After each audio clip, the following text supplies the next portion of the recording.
Tingnan ninyo super pale. So today we are going to try the Ishin lotion. Hindi ko alam kung tama itong ginawa ko. Dito ko nilagay mic. Pero, yep. Hindi siya nahulog.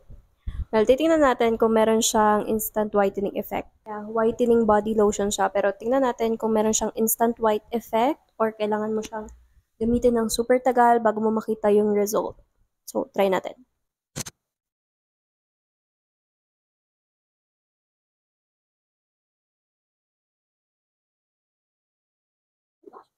Feeling ko, ginawa niyang pinkish yung balat ko. Sobrang pale. Tapos tingnan niyo to. Pinkish siya. Wow.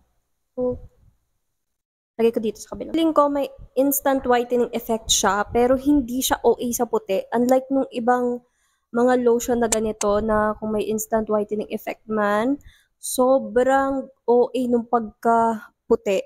Pero ito hindi. As in, ang ganda niya oh. Mag-check out na kayo guys kasi ang ganda niya.